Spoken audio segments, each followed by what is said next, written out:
আসসালামু আলাইকুম প্রিয় দর্শক, আমরা স্ক্রিনে দেখুন দিব 12 ভোল্ট আইপিএস 12 ভোল্টের কম্পার্টমেন্টে 205 ভোল্টেজ বাইরে আর কি।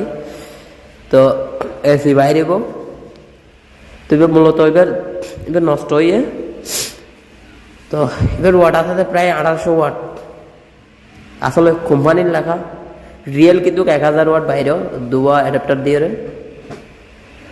তো এবার আস্তে আস্তে শর্ট খুলে ফেলাইলাম, খোলার পরে দেখি দেড়ে দুয়া ক্যাপাসিটার ফুড়ে গিয়ে, আশা করি ক্যাপাসিটার দুয়া ফুড়ে গিয়ে এই তো দুয়া ক্যাপাসিটার ফুড়ে গিয়ে দুয়া মাদারবোর্ড একদম বাইর করে ফেলাই। বাইর করার পরে ক্যাপাসিটার দুয়া ফালদাই দিই। তো আশা করি আগে মসপেটন মাফি চাইম, কারণ এটা কোনো শর্ট হয়ে গিয়ে নিয়ে দুয়া ক্যাপাসিটার যখন ফুড়ে গিয়ে কোনো মসপেট নষ্ট হয়ে গিয়ে নিয়ে চাইম। তো ইয়ান হইলে মাদারবোর্ড আগর ভালো মাদারবোর্ড ইয়ান, যে আইপিএসের মাদারবোর্ড জিয়ান আছে ইয়ান হইলে সবচেয়ে ভালো কোয়ালিটি ইয়ান।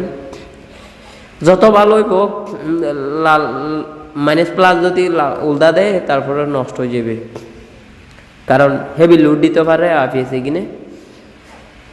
তো আশা করি যারা তো মিনি আইপিএস আছে রিমা চাইনা আইপিএস নষ্ট হয়ে গেলে ফেলাই নদী ঠিক করে দিতে পারবেন।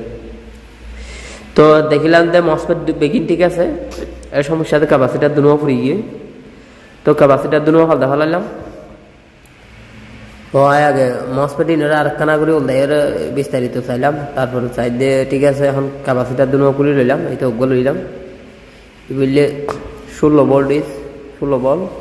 এরপর এই দুয়া লই এই যে দুয়া ফেলা দিয়ে আর গোয়া পেয়েছি, তো দুয়া লইলাম কালার ভিন্ন, সমস্যা নাই, কোম্পানি ভিন্ন কোনো সমস্যা নাই, চলিব।